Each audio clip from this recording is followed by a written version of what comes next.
আমি জন্মসূত্রে একজন হিন্দু। পৃথিবীতে অনেক ধর্মগ্রন্থ বিদ্যমান এবং প্রতিটা ধর্মগ্রন্থই তার অনুসারীদের কাছে সত্য এবং তাদের কাছে সত্যতার প্রমাণ করার জন্য যথেষ্ট যুক্তিও রয়েছে। আমার প্রশ্ন হলো, আমি যদি কোনো একটা ধর্মগ্রন্থকে সঠিক বলে মেনে নিতে চাই, সেটা কিভাবে সম্ভব, কিভাবে হবে? আমি কিভাবে বুঝবো যে এটাই সঠিক, বাকিগুলো ভুল? যেহেতু সবার নিজের ধর্মগ্রন্থগুলো সঠিক বলে মনে করেন, আমি নিরপেক্ষভাবে কোনটাকে সঠিক বলে মেনে নিব এবং কেন মেনে নিব?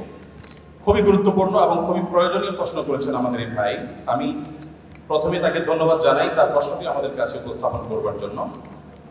এর উত্তরে আমরা বলতে চাই যে দেখুন, আল্লাহ রাব্বুল আলামিন প্রত্যেকটা মানুষকে জন্মসূত্রে আল্লাহর ভাষায় আল্লাহ নবী সাল্লাল্লাহু আলাইহি ওয়াসাল্লামের মাধ্যমে আল্লাহ তাআলা ব্যক্ত করেছেন, ওয়াহিয়ে গায়রে মাকতুর মাধ্যমে ব্যক্ত হয়েছে যে কুল্লু মাউলুদিন ইউলাদু আলাল ফিতরা, প্রতিটি মানুষ জন্মসূত্রে ঈমানদার হয়ে জন্মগ্রহণ করে। প্রত্যেকটা মানুষের স্রষ্টার প্রতি বিশ্বাস, এটা নিয়েই সে দুনিয়াতে আসে।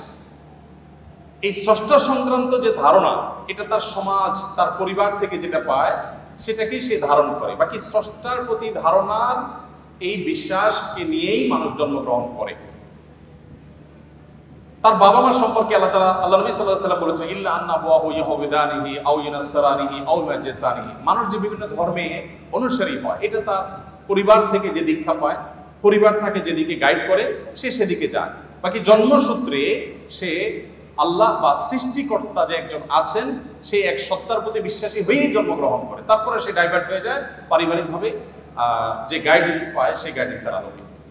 এখন আপনি যখন প্রাপ্তবয়স্ক হন, আপনি যখন দেখবেন যে একাধিক ধর্মগ্রন্থ বা একাধিক ধর্ম পৃথিবীতে আছে। আল্লাহ তাআলা কোরআনে কারিমে বলেছেন, ইন্নাদ দীন ইনদাল্লাহিল ইসলাম, আল্লাহর কাছে একমাত্র মনোনীত দিন হলো ইসলাম।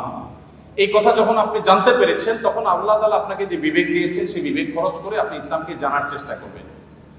আমরা যদি কেউ অন্য ধর্মকে জানার চেষ্টা করি, বিশেষ করে আমার যে ভাই প্রশ্ন করেছেন তিনি এবং আরো যারা অন্যান্য ধর্মে আছেন, আমি যদি বলতে চাই যে তারা যদি ইসলামকে জানার চেষ্টা করেন নির্মোহভাবে, তারা যদি সত্যানুসন্ধানের দৃষ্টি নিয়ে ইসলামকে স্টাডি করেন, কোরআনকে তারা পাঠ করেন এবং পড়েন, আমার বিশ্বাস একটা সময় তারা ইসলামের সত্যতাকে খুব সহজে, খুব স্বাভাবিকভাবে উপলব্ধি করতে পারবেন।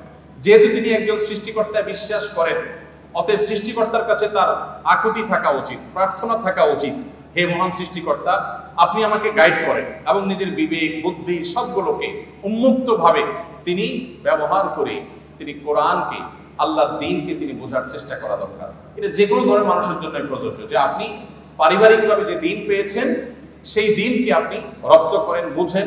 অন্য ধর্মাবলম্বী ভাই যারা আছেন তাদেরকে আমরা বলবো যে কোরআন আপনারা নির্মোহভাবে একটু পড়ার চেষ্টা করুন। ফ্রান্সের একজন পলিটিশিয়ান, তিনি একসময় ইসলামের প্রতি অনেক বেশি বিদ্বেষ ধারণ করতেন। 2009, 10, 11 এই সময়টাতে আমি সোশ্যাল মিডিয়াতে আমার ফেসবুক আইডিতে তার ছবি, নাম দিয়ে অনেক লেখালেখি করেছি তার ইসলাম বিদ্বেষের কারণে, মুসলমানদের প্রতি বিদ্বেষের কারণে। বেশ কিছুদিন পর, বোধহয় গত কিছুদিন আগে, এক ভদ্রলোক আমাকে দেখাল ইউটিউবে তার একটা ভিডিও। আমি দেখে তো অবাক হলাম যে এই ভদ্রলোক একজন পলিটিশিয়ান ছিলেন, পাওয়ারফুল পলিটিশিয়ান ছিলেন।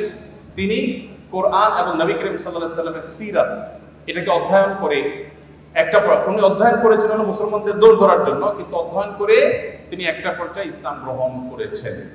অতএব আমি আমার এই প্রশ্নকর্তা বন্ধুকে বলবো, আপনি